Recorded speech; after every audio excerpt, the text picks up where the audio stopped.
just off screen, She is a cool she's low-key character. having an amazing time. Yeah, I love that she's this. She reminds me kind of Brienne of Tarth, like this tall, awesome woman who's just a warrior and has just this really kind of calm nature about her. And I love that. Yeah, I think you're right. I love that she called Carol out on that and was like, yeah, so people at Hilltop died because of you. And yeah, I was just pleased to see her. She and Rachel and Scott are kind of like the three, not quite background characters, but not quite main characters from the communities that I'm always pleased to see in scenes. Yes, and one that I would love it if they would bring her up as more of a featured character. I agree. I really, although that means they'd probably kill her. But yes, I agree. Yeah, well, that's fine. 2 more years anyway. 2 more years. That's fine. Okay, what about your number 1? That was my number 2, by the way. Your number 2 was Negan as well. Was Negan. Number 1, let's talk a little bit about Carol and Lydia. I did not expect to be kind of touched by that, but I really was. And I think a lot of that is to do with the fact that Caitlin, Cassidy, and it's Cassidy, right? Cassidy McClincy, that's it. Cassidy McClincy and Melissa McBride are such strong actors.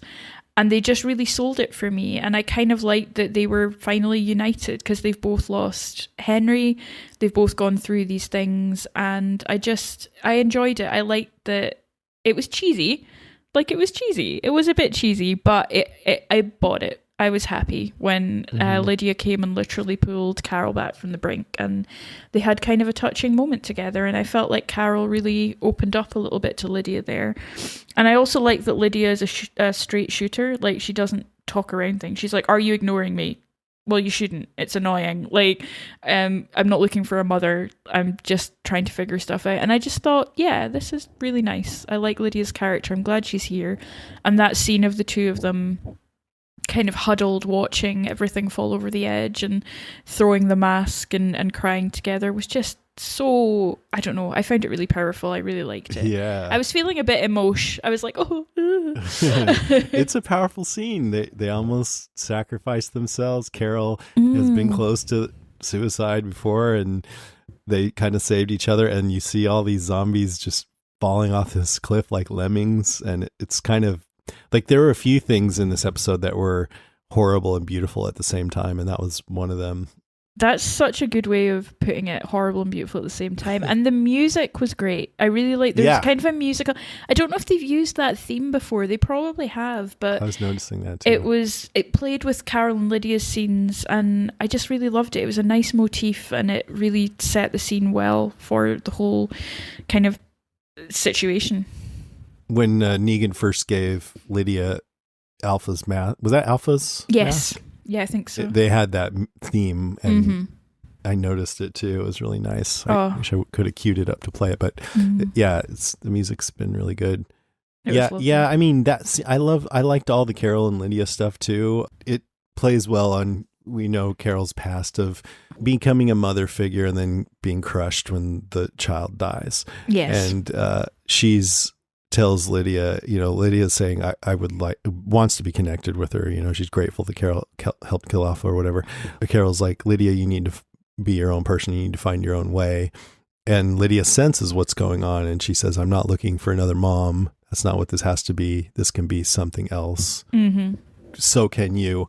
And so that's good because Carol keeps living the same story over and over. And if she's going to be in a spinoff, she needs to have new directions and things like that. I mean, if I'm going to be critical, I feel like The Walking Dead just sort of has this thing where characters say exactly what's on their mind, and people don't tend to do that, but I don't know. I'm finding it more moving now, and so maybe I'm just used to it. Maybe the pandemic has broken us all a little bit. I felt that when I was watching it. I was like, oh, I think I've gone soft in the pandemic. Maybe in a genre thing, it's more expected too. I don't know. In some ways, Carol and Lydia are a perfect match because Lydia's not really looking for a mum, and Carol's not a typical mum. Even she's tried that role and it's not paid off well. So in a way, I think if we view Carol and Alpha as being sort of two sides of the same coin in a way, there's a sense in which Lydia and Carol are actually a really great duo together because neither of them quite fits into that traditional role. They've seen too much and done too much for it to ever be as simple as like, you're my adopted kid and you're my mom now. But there's stuff they can give one another and stuff they understand about each other that I think is quite unique. I mean, I could see Lydia wanting to seek out a mother figure after having a shitty mom and then losing that shitty mom, but she's made the decision not to. And you know, when she says, I'm not looking for a mom, this can be something else, I take that to mean let's be friends. Yeah, I really liked that, and it was such an intense kind of connection that they have there. It's really wonderful. Cool. All right, what is my number one? Oh, Gabriel.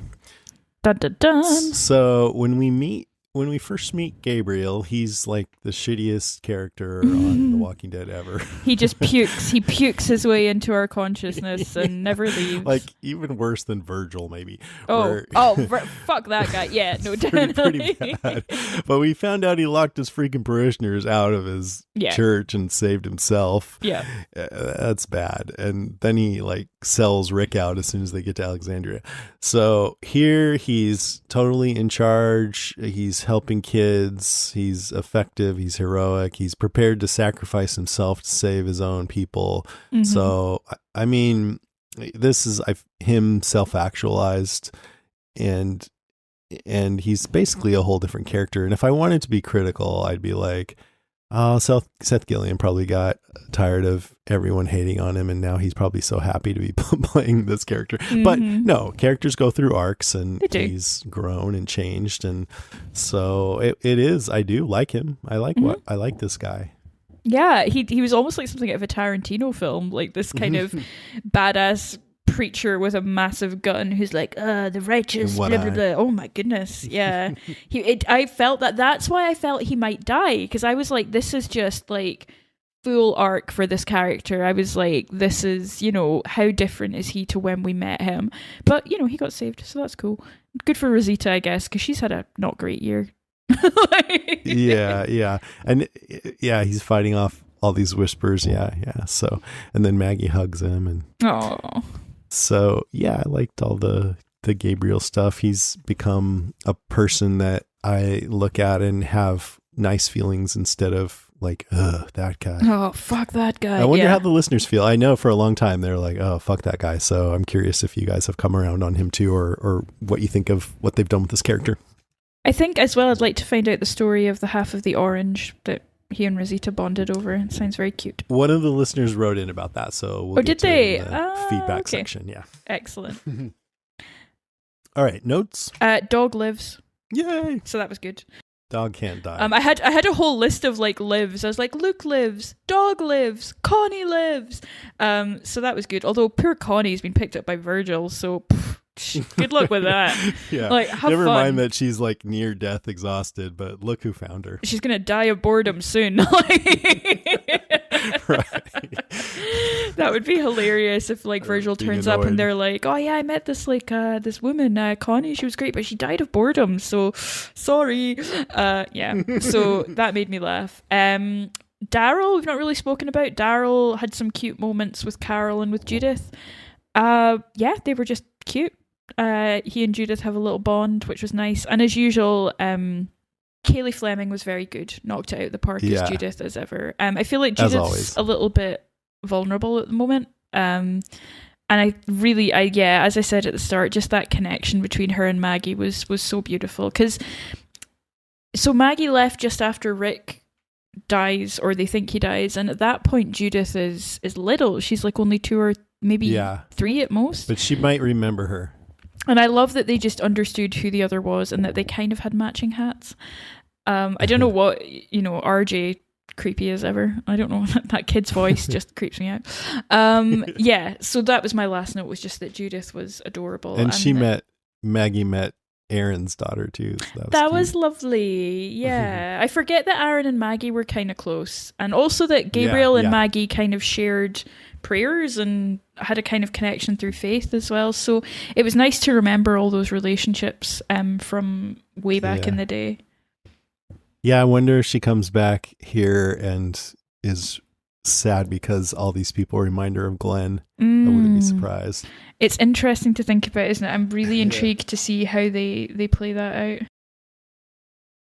Anything else? Nope, that's it for me. Okay, I got a few. I had a problem with Michonne just leaving Judith. Mm-hmm. And I like that Carol kind of addressed that. You know, Judith, like I mentioned, didn't tell Carol or Daryl that Michonne had a lead on Rick, just that she was helping some nice people, as you said, probably because they might leave her if she told them that. But anyways, Daryl says, I wish she would have told me, meaning Michonne, I'd have gone with her. Carol says, only way she would go anywhere is knowing you were here for Judith and RJ. And so that's how the show is covering itself there. I mean, she's probably right, but she didn't say anything about it. Like, she didn't check in with Daryl to make sure it was okay. Yeah. Or even tell Judith, as far as I could tell, go stay with Uncle Daryl. Maybe she did say something like that to Judith. I can't remember. It seems like so long ago. I'm like, what? But anyway, at least they addressed it that, you know, I think if Carol has the intuition that Michonne would not have left if it wasn't for Daryl being there to watch after the kids, then Carol probably is right. Yeah, I think so. Maybe. I think within the show logic, it makes sense. And I don't remember if I mentioned this earlier, but I like it that Daryl was the one who named Judith Little Ass Kicker back when she was born, and now he's basically her dad. I just think that's kind of cute. It's so cute. It's kind of like having him and Maggie back. I'm like, oh yeah, these people were literally like there when you were born. Like, that's so rare in the zombie apocalypse to have that kind of link to your heritage. And I think that's just so, you know, she was really raised by a village, which is kind of awesome. Daryl and Carol, Daryl says, I'm just thinking I'm never going to see Michonne again, just like everyone else, meaning all the people who died. Carol says, I'm still here. And I like that because it was a little meta. It was like, yeah, like, oh, we've seen all our favorite characters on the show die, but Daryl and Carol are still here. I think a lot of the audience feel that way. There was one point where they said, like, New Mexico's still there, where I fully expected, like, the and you know, in NBC when the banners come up at the bottom with like, catch this autumn, this new show, I was so expecting it to be like, you know, ride with Norman and Melissa heading to New Mexico. I was like, yeah, I think the more I learned about this spin-off, the more it sounds like Ride with Aritas and Zombies or something. But yeah, he said New Mexico's still out there, and she says maybe someday. We still have things to do here, 30 more episodes to go. No, I'm just kidding. Yeah. We still have, again, looks at camera and winks like, we'll be here for a while. But it was sweet. Like, she says, you good? And he goes, yeah, it's over, right? And she says, it is. And he goes, you get what you wanted? No, and I won't. Not really. You still got me. Then Carol cries a little. Yeah. And he goes, yeah. And they give each other hugs. So that was really sweet. A capper on that story. I guess he forgives that she was completely dishonest with him for this whole season. And that she killed his awesome girlfriend. But, you know, it's fine. It's all good. They've got a whole other show to do, so it's fine. See them make up. Is that it? Let's see. I think that they may all be dead if not for Luke, so there's something. Luke lives. And he put together his big radio and saved him. He did. He's great. I love him. Obvious threat to untold numbers of citizens. The people it kills get up and kill. Are they slow-moving, Chief? Yeah, they're dead. They're all messed up. This is a Walking Dead Cast news update. From radiotimes.com, Norman Reedus said a few things. He was talking about the possibility of Andrew Lincoln coming back for the last season of The Walking Dead, season 11. He says, I was teasing him the other day on the phone. I was like, you're coming back for this last season, right? He's like, he won't say anything. He won't commit, but it's very Andrew Lincoln to try to pull a fast one on me. So I don't know. I have no idea. I literally don't know. I wish I knew. And I have a big mouth, so they probably wouldn't tell me. That's quite self-aware, Norman. Yeah. I mean, he could just be lying, but it's true. I don't know. It would be a shame if Rick doesn't get to meet with at least some of his friends again before this is all over. Oh, they have to. They have to. Yeah, you'd think so. Ryan Hurst was talking on Insider.com about why, with Negan, Daryl, and Beta all appearing on screen together for the first time, Beta's end wasn't more of a big fight. He says, I think we were all kind of a little sad at that part because the three of us are such great friends, hanging out on the weekends all the time and riding motorcycles every other weekend. The fact that we didn't really get a firm, real good scene together, I think we were sad about that. But then in another article, Greg Nicotero says, Norman had pitched that idea. Norman had said, I just should come up with both of my knives and stab him in the eyes. So maybe Ryan and Norman have different opinions about that. Yeah, that perhaps. Article also talked about how Beta didn't die from being stabbed in the eyes. Do you know why? I don't know why. Because they used a downward motion, so it didn't go into his brain. Oh. Daryl did, I mean. Let's see. People.com talked with Lauren Cohan. They said, how does it feel to be back? She goes, it feels great. Coming back to set, I had that kind of nervous excitement. I joked with Seth Gilliam that I needed to run my line because I had only one thing to say in the episode, but I was so nervous. It was just great fun. It was such a cool thing to read the script, not knowing what direction it was going to go in. And then that's how I was going to come back and with whom I was going to come back, with this masked, lethal, really cool weapon man. We don't even know what we're calling him yet. I love that. They say, will we get to see baby Herschel? She goes, he's not such a baby anymore, but I don't know. I know how my story begins. I don't know if in these 6 episodes we will see baby Herschel, but I'm definitely hopeful. Me too. I hope so. It'd be very cute. I mean, Angela Kang's son is probably, because he played baby Herschel in the flash forward, the like fantasy scene of them sitting at the dinner table in the season 7 opener. Right? So maybe he'll be old enough to play new Herschel. Who knows? I don't think so. Probably not. That would have been like 3.5 maybe years ago, 4 at the most. Yeah, that's true. Kids don't grow that quick, hey? Yeah, because they're like 6 or 7 years later. Yeah, I don't know. Maybe she has another son. Yeah, she should have another one. They say, how do you feel about the Endgame announcement? She says, bittersweet feelings for sure. It's still about 2 years until that day is actually here. So part of me is like, well, I don't know how I'll really feel when we get there. I know I'll be extremely sad, and I know that it's surreal to think of an end coming to something that we've all been doing together that's been so defining culturally, to now have the job of knowing that we're finishing it together. It's huge. It's really cool. You're not suddenly abruptly canceled. You're like, okay, cool. Now give it everything and go out with a huge bang. Yeah, I agree with that. Exactly.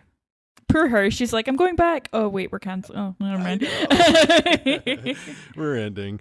And then I feel like the people on World Beyond probably have that too. Hey, you're going to be on a new spinoff. Oh, by the way, it's only going to be 2 years. Have fun. Bye.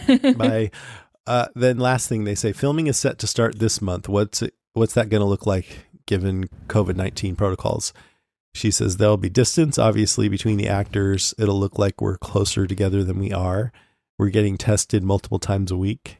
There's going to be some sense of more scale to the number of characters in each thing. I'm not sure what she means by that because she goes on, but they're just going to go more in depth into each person's storyline, but it will still cumulatively be a very, very big story. And then in Hollywood Reporter, Angela Kang talked about these 6 episodes that are being added to season 10. She says it's being treated as an extension of season 10. However, it came about because of the pandemic and we had already started writing season 11 proper. There's just no way we could have shot the season 11 premiere that we were planning during this time. And people felt we can get back to work safely, but just not doing that episode right now. There's 300 zombie extras and people crammed in spaces. And so rather than just not do anything at all, the studio asked us, hey, can we do some episodes that pick up off the end of season 10 and kind of continue the story and lead right into season 11? In a way, creatively, it's a way to bridge, but it kind of came about because of the need of the pandemic. And it's giving us this great opportunity to dive into the characters and do some experiments with the storytelling out of the box that we were in terms of production limitations and the parameters of what we had to do. I hope that these episodes end up being really satisfying stories for the fans because I think you get to really dive into some of these characters in fun ways. What do you think? How do you think about all that? I think it's interesting. I'm game. I trust Angela. I'm a fan of Me Kang. too. I'm a Kang fan. So I'll follow her. I'll follow her to the edge of the cliff. I'll do it. and jump right off. Yep. And sometimes, I used to be a creative writing major, and the teachers would give us limitations, and that would totally help us in our creativity versus if you just got a blank piece of paper. So it can sometimes be really interesting what you come up when you have limitations like that. Exactly. Yeah, I'm excited to see. Deadline had an interview with Norman Reedus, and Angela Kang comes in later. They say, Angela took over as showrunner for season 9 and really rejuvenated the series, which had become overwhelmed by its blockbuster status, in my opinion.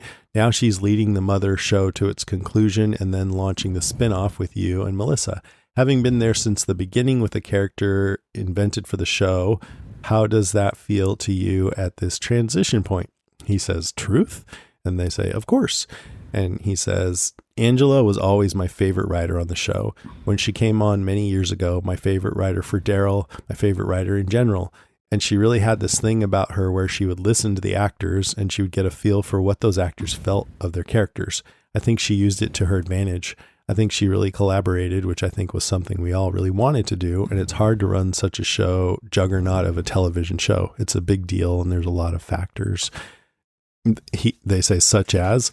He's like, well, we had gotten to the point where we were so huge that it's a money-making machine as well as an introspective and artistic television show. So the story's there, but there's also the Death Star, and it's cranking money, and it's cranking action figures, fans, and conventions. It was a thing, and I think sometimes the thing takes a hold of the ship and drives it for a minute, which leaves all of us who were there since day one making this little show overwhelmed, because this felt very independent in the beginning. We fought to keep it as real as possible, and we put a lot of time and a lot of tears and a lot of sweat and blood, and she kind of gave us that back. She gave us a taste of there's a story here, and it's our story to hear, and then we share it with the world, as opposed to, hey, there's a billion people on this ship. I think it kind of got a little out of our hands on our side anyway, not now. So I thought that was nice, just sort of, I can't really pinpoint how, but it does feel richer like it did in the beginning. Yeah, I completely agree with that. And it's interesting that the caster or a member of the cast is saying that they had that faith in Angela Kang and that they felt that she listened to them as well. Because I think, actor input on what they feel about their characters, particularly ones who have been show invented, are important. And it's nice to know that that was kind of reflected. Yeah. And at the same time, I think as if you're going to be the best, you have to know how to say no when what the actor wants isn't right for the show. And I mean, I don't know if she knows how to do that, but I know I like the show a lot better now. So whatever she's doing is fine. She's doing something right for sure. Yeah. They talked about the Carol Daryl spinoff, and I'm not going to read it, but I'm just going to give a few points that came out in the interview.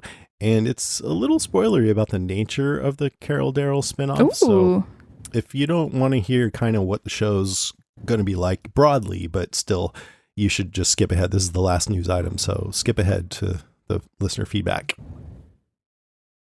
So what they talked about was that this spinoff has been in the works for a while, that it's a road show, so it's about a journey. Which is Ride with Reedus and Sons. He said, I was always a fan of shows like Kung Fu and Billy Jack and all these shows I grew up with, where it was this one guy traveling across the country and he just kind of gets in these situations. Tonally, he's not looking for trouble and he's not looking to cause anything. He's just on his own path and kind of changes the dynamic of the room as he leaves the town. So it's like that. They said it was a bit lighter than The Walking Dead. And he seemed to have thought, Norman Reedus, that they were going to do it while the main show was still on originally, and that Daryl would maybe be coming back and checking in with the group on the main show occasionally and then going off again. Yeah. But so nope, they decided to end the main show and have this kind of carry the torch. Interesting. Okay. Like that idea? I don't know. I'm kind of... I'm struggling to have feelings about the Carol and Daryl spin-off, if I'm honest. Yeah, I think it sounds interesting. It sounds predictably like what we thought it might be. It'll be interesting to know what the journey is. Maybe they go to get Rick and we see the journey after. Like, I don't know. Maybe that's... You can quote me on that one, Angela can. I mean, I like it because The Walking Dead in particular has basically had 2 locations with some stretches where they're all kind of just out and about, but mostly it was Georgia and now, Alexandria area. And this show, the whole time, it sounds like they're just going to be going from town to town like the Incredible Hulk or something. So I don't know. I think it sounds pretty cool. It makes me like the idea more than I did before. I think so. A bit of variety will be good for sure. Yeah. Yeah. Yeah, I agree with that entirely. Okay, that's it for the news. Let's move on to listener moans, groans, and grunts.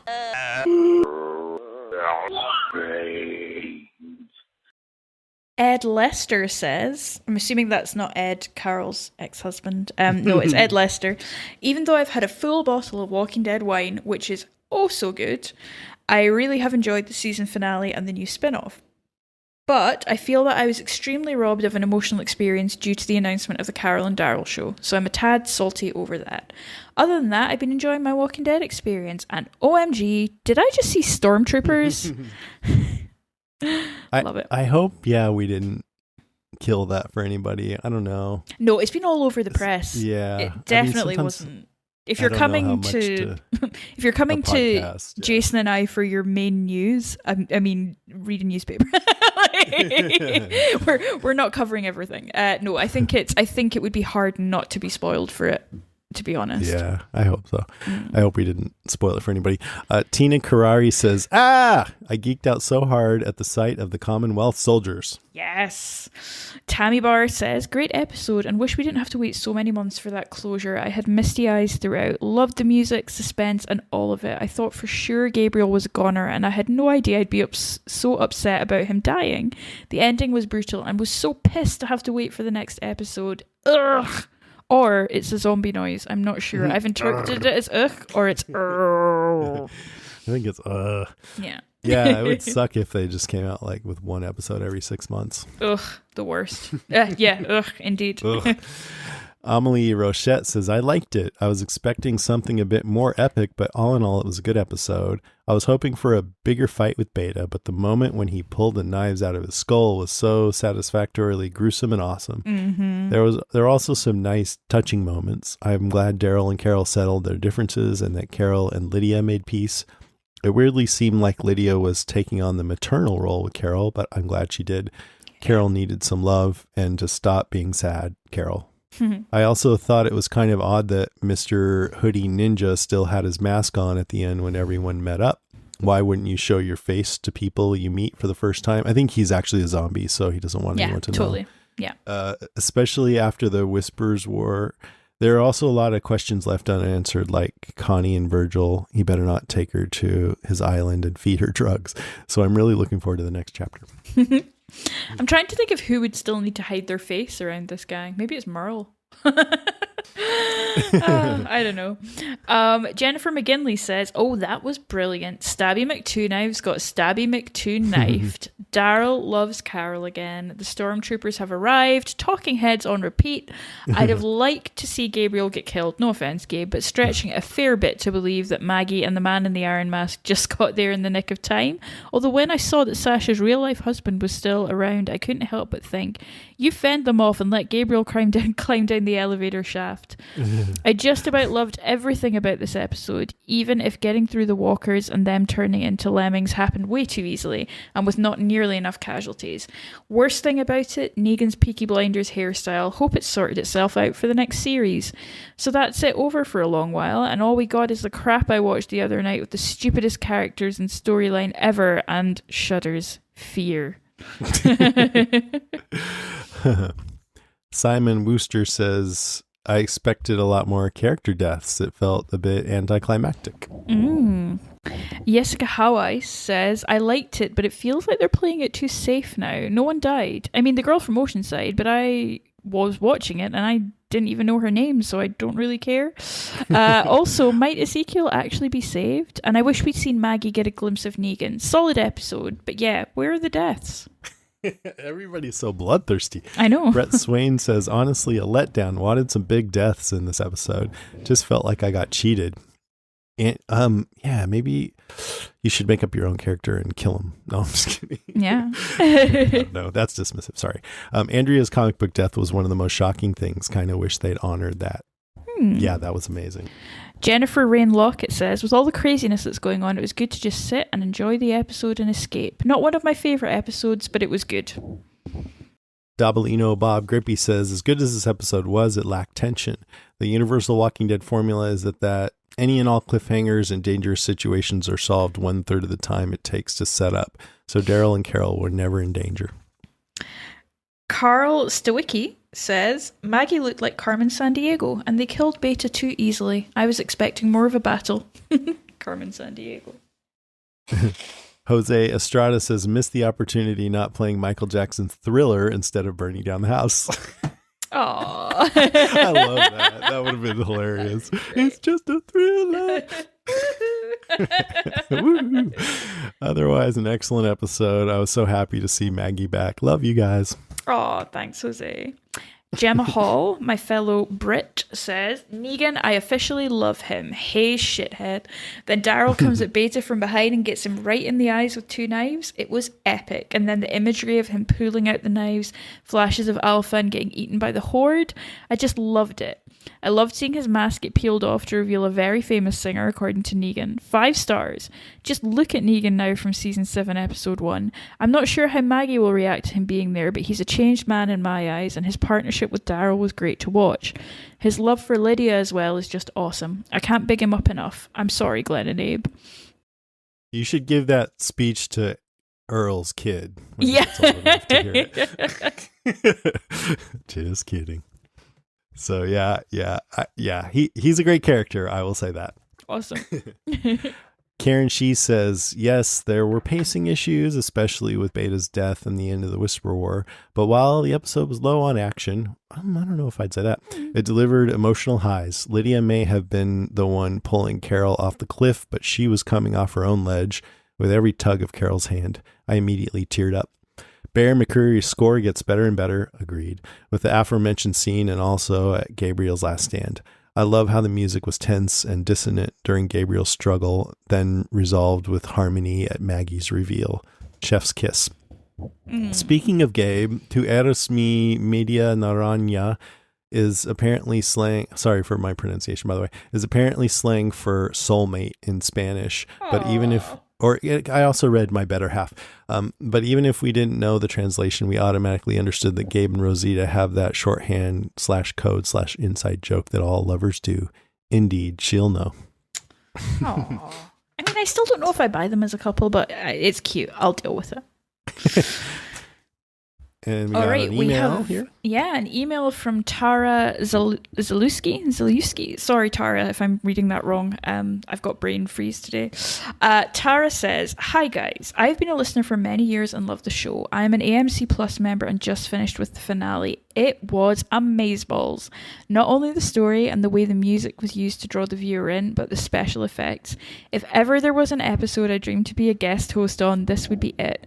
I am literally midway through my second watch and my brain is exploding with desire to discuss the episode in detail with someone. None of the people I know who watch get deep. Oh, it's so annoying when that happens, Tara. One thing in particular is the way the scene of Beta's demise, the way Magda looks towards Beta, the camera shows they aren't fucking around. This ends now. Lydia weaves delicately through the Horde to whisper Alpha to mentally rattle Beta. Negan follows suit, calling him the asshole he is to distract and coax him away from the Horde. Daryl is the final piece to the merciless assault, the whole scene looking like a rehearsed ballet. The special effects of seeing the blades in Beta's mouth as he slides them from his skull left me speechless. The level of skill, imagination, detail, and execution, no pun intended, of this in the scene was worth the wait, and as a fan, I can appreciate it. I am anxiously waiting to listen when the podcast drops. I now want to become a Patreon member. Yay! One of us. One of us. I love it when somebody just loves an episode that much. Oh, it's a nice feeling. It's great. It's so great. Thank you, Tara. Yeah, thanks for writing in. So we have 3 calls. Here's one from Steve Brown. Oh, damn. Hello, Walking Dead cast. Wow. I had to stop. I'm watching the episode for the first time right now, and I had to stop because I literally sat up in my chair and went, oh, damn, when Daryl stabbed Beta/Alpha in the 2 eyes. Stabby McTwo-Knives got 2 knives to the eyes. Hey! Okay, just finished the episode, and so glad, even though we only got, a few extra seconds of Maggie. I was so glad that I was wrong, that she would, just show up at the very end or the very beginning of the episode and not really, be pivotal. Wow. Maybe it's because we've waited so long for this and we've been in quarantine and we've been on lockdown and all this, that we've been just, greatly anticipating this not finale, that, it was really built up in our minds, but loved it. So many good things to say. I can't wait. I'm going to watch it a couple more times, and I think I'm going to podcast about it as well. But I just wanted to definitely get these initial thoughts into you guys because I'm just so excited. But now we have to wait another 6 months probably before we get more of this story. Of course, we're going to get World Beyond and Fear, but who knows what those are going to be like. Okay, 2 kind of suspend your disbelief moments or Deus Ex Machina moments, Maggie and whatever Scimitar guy showing up right at the last second, and a hole just happens to be right at the edge of the cliff with a big boulder behind it so that no walkers will walk into their hole. A little hard to believe, but okay, we'll chop it up because we've been waiting so long for The Walking Dead. Yeah. Can't wait to hear you guys talk on this, and I can't wait to watch it again. And I'm so happy to send an email to brains@podcastica.com and give a zombie sound.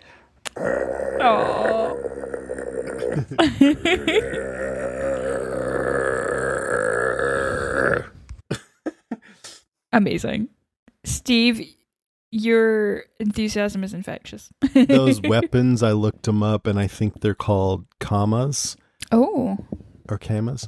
It's a Japanese farming implement that's similar to a sickle used for reaping crops and also as a weapon, sometimes refers to as kai or double kai. Excellent. I didn't know that. But they're flippy, stabby thingies. Mm-hmm. We got... Thanks, Steve, by the way. That was awesome. That's awesome. Glad to hear from you. We got one from Amber from Wisconsin. Ooh. Hey guys, this is Amber calling from Wisconsin. I've been listening to your podcast probably for 2 or 3 months now. I was pretty much looking for something to listen to while we were on hiatus from The Walking Dead. So I just watched the season finale last night. I thought it was a bit anticlimactic, I guess. I was expecting, a big death. I mean, Beta died, but I feel like he had to die for, the show to continue. There needed to be some sort of conclusion to the Whisperers, I guess. So it didn't feel that great. I think the best part of the show was Maggie and whoever the guy is with the 2 knives saving Father Gabriel. I was in tears because I thought Father Gabriel was dead. So I thought that was pretty awesome. I am more excited, honestly, for Fear to start again next Sunday. I wasn't really into Fear before the whole hiatus from The Walking Dead. I started watching Fear again because I wanted some new content while we were waiting for the season finale. And I got super into it. I cried at the end of season 5 because I thought Morgan died, only to find out that he is still alive in the season premiere for season 6. So I'm interested to see how they're going to work with Morgan being shot in the heart. Yeah, I just wanted to give you my thoughts Have a great day. Bye.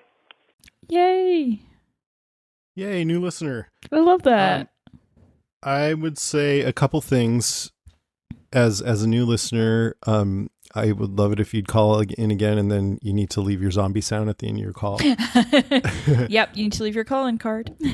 Also, maybe don't go back and listen to our fear coverage.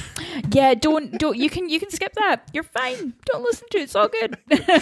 We actually I liked Fear when it started. It was a bit uneven, especially when they skipped 9 days in that first season and didn't show as much of the beginning of the zombie apocalypse as I was hoping for, since that would have made it really different. But I liked it, and I liked season 2, and then season 3 I actually loved. And then when they switched over to the new showrunners in season 4, I actually thought it started out pretty damn good and thought John Dorie was an awesome character. But as season 4 went along, especially in the back half, I was just not on board. And then season 5, Lucy and I just thought it lost the plot. And so... Yeah, after extensive therapy, we are in a position where we can talk about it again. And it's difficult. I mean, we gave it a good shot. I mean, come on, we didn't give up easily. Well... Yeah, anyway. We still haven't totally given up. We're going to talk about it next week, but we're just going to give it a short little segment. And if it turns out that they turn the ship around, we'll be surprised but happy. I forgot to tell you, I'm not available next week or the week after that. Or 10 minutes. Just for a while. Just for that 10 minutes. Yep.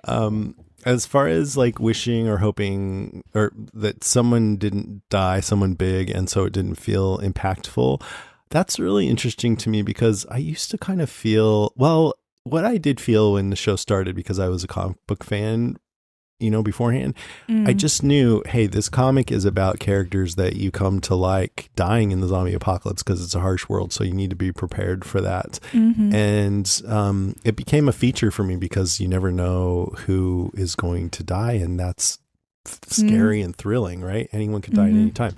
At this point, though, in the life of the show, I'm finding myself kind of not worrying about that so much. Like, it didn't even occur to me to not think it was cool that no one big died in this episode. I don't know what's different. Maybe because it's wrapping up, I just don't want to see anybody die anymore. I don't know. Yeah, I think I'm kind of with you on that. I think I'm feeling less kind of emphatic about that than I used to, for sure.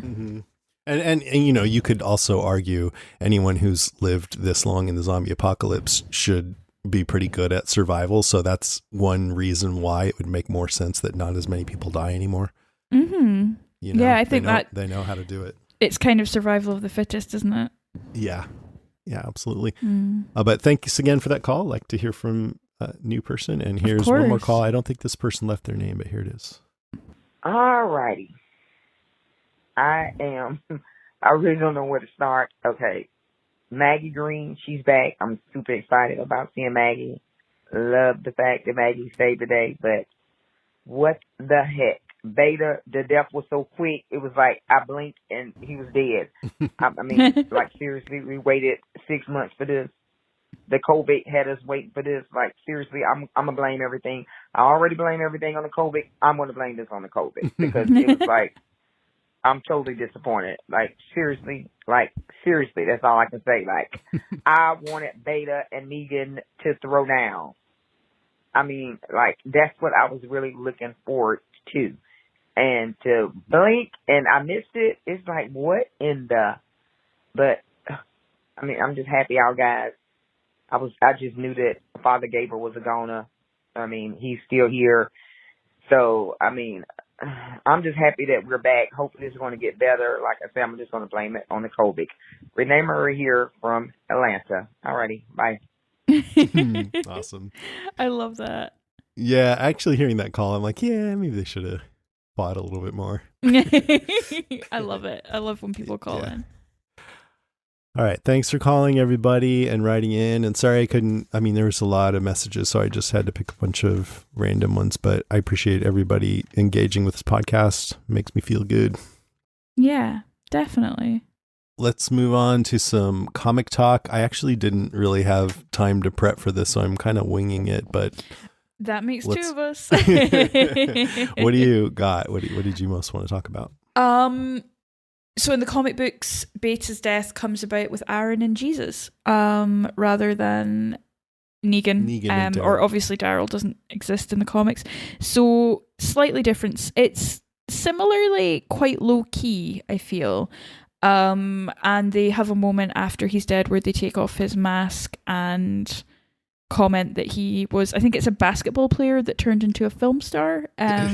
So they're quite impressed with that. But then he sort of does a horror film rally, sort of takes a last gasp, looks like he might not be dead, and then he properly dies. So not dissimilar, but obviously completely different characters and how it plays out there. Yeah, they're just like, oh, yes. I know him.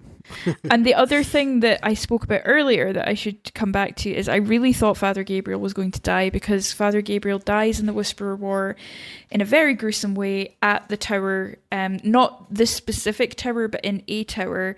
He falls down a ladder. Here we're giving spoilers, people. So if you don't want spoilers from the comic, I should have said that up front. But we're going to talk explicitly about how Father Gabriel dies in the comics. So yes, if you don't want to hear that, you should skip ahead. Sorry, go ahead. No worries at all. I believe he slips falling down a ladder.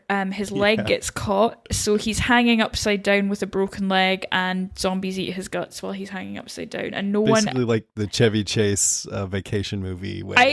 Honestly, like thinking about it now, I'm like, will they be able to film this in a way that's not quite funny? So I wonder if this death is just getting shelved for that reason. I don't think for a long... You thought Luke was going to have that, huh? I did. I really thought someone was like, well, Luke gets... And I was like, oh no.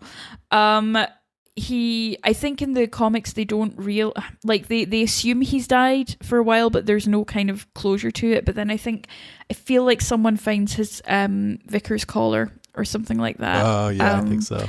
And they're playing with us in this episode by having Gabriel give Judith this message to give to Rosita, and he's taking his last stand and everything. They're totally, doing what Angela Kang has become a master of taking these tropes and turning them on their head, like teasing us and stuff. Exactly. Lydia lives in the comic as well. She lives right through to the end, actually. So it's nice that they've kept that and that Lydia's still with us. I didn't think she was ever really in any danger there.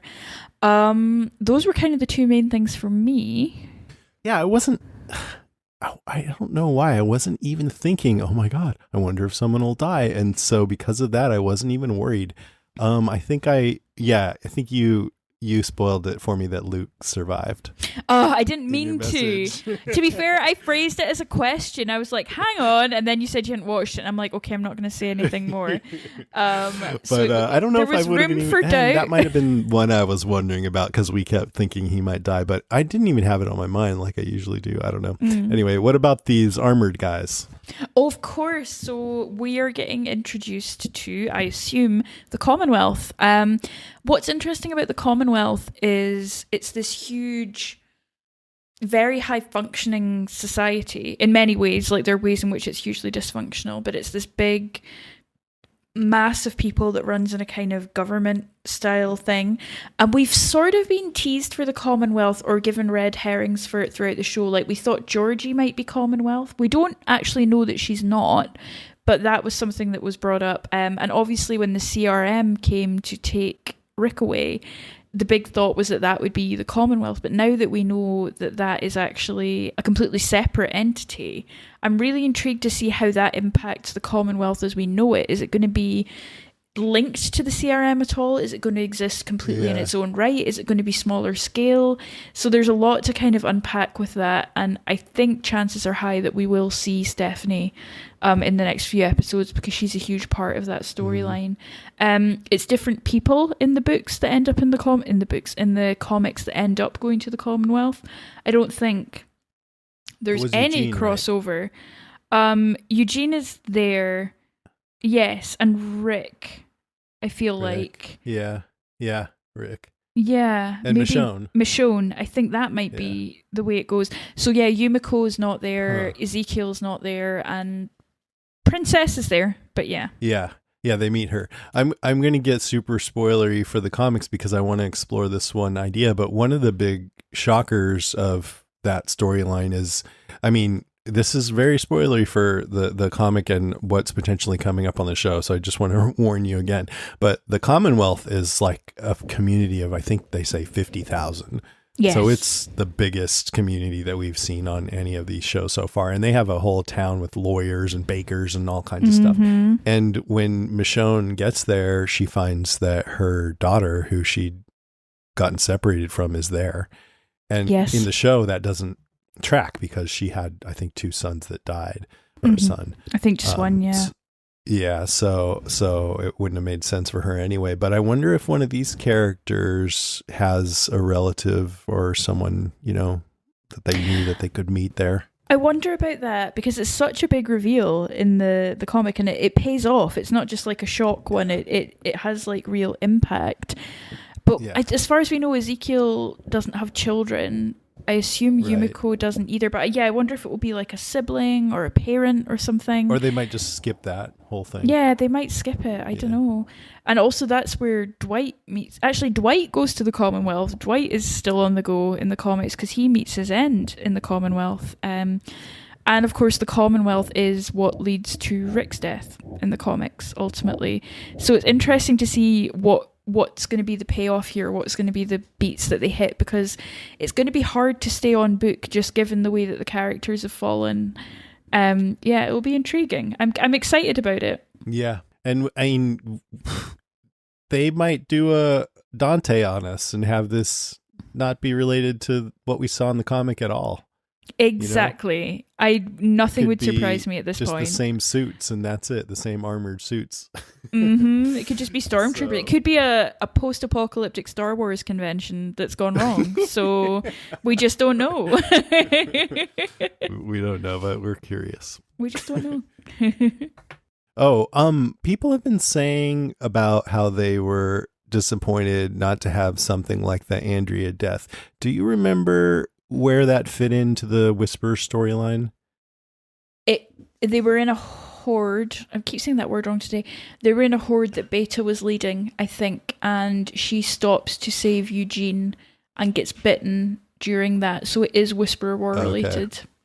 Yeah. And then I'm, just in case they do this in the show, I'm not gonna. I feel like I'm spoiling too much, but I'll just say that the way they handled Andrea's death was really unique and great in the comics. So I do hope that they do something like it in the show.